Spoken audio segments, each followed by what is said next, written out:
Sorry,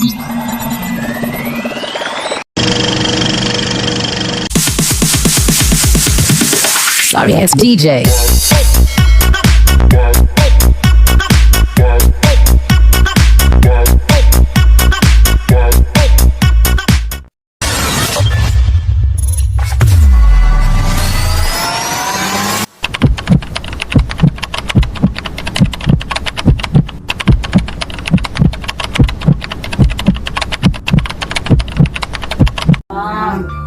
Assalamualaikum warahmatullahi wabarakatuh.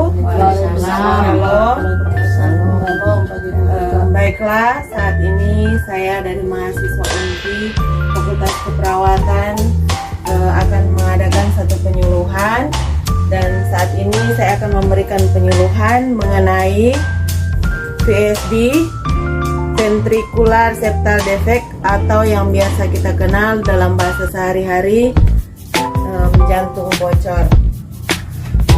Ini materi.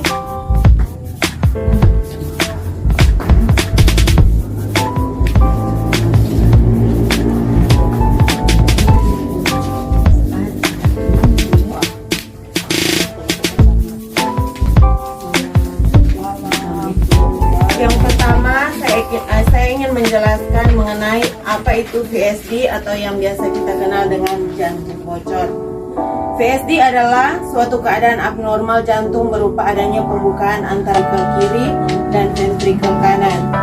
Dalam keadaan normal, seharusnya tidak ada lubang atau celah di antara kedua bilik jantung.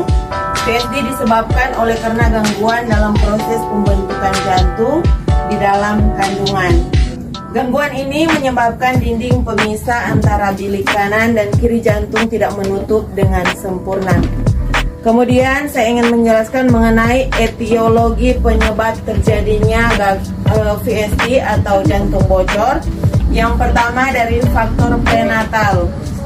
Misalnya ibu menderita penyakit infeksi seperti yang kita ketahui saat ini, salah satunya yaitu rubella. Yang kedua, ibu adalah alkoholisme atau pecandu alkohol. Yang ketiga, umur ibu lebih dari 40 tahun. Yang kelima, ibu menderita penyakit diabetes mellitus yang sudah menggunakan insulin. Dan yang terakhir, ibu meminum obat-obatan atau penenang. Kemudian yang kedua dari faktor genetik atau yang orang ketahui keturunan. Anak yang lahir sebelumnya menderita PJB atau ayah dan ibu menderita PJB, dan kemudian kelainan kromosom misalnya sindrom Down yang orang biasa ketahui yaitu cacat. Baru lahir dengan kelainan bawaan yang lain, misalnya itu kecacatan. Kemudian yang terakhir kembar identik. Klasifikasi dari VSD, yang pertama VSD kecil, yang kedua VSD sedang, dan yang ketiga VSD besar. Bisa kita lihat dalam gambar yang ada di leaflet. Tanda dan gejala anak mengalami VSD atau jantung bocor. Jika dalam VSD yang kecil, yang tanda dan gejala yang umum biasanya tidak ada gangguan tumbuh kembang, bunyi jantung normal, kadang ditemukan bising peristaltik yang menjalar ke seluruh tubuh perikardium, dan berakhir pada waktu diastoli karena terjadi penutupan VSD. Bisa juga orang ketahui dalam pemeriksaan EKG dan radiologi.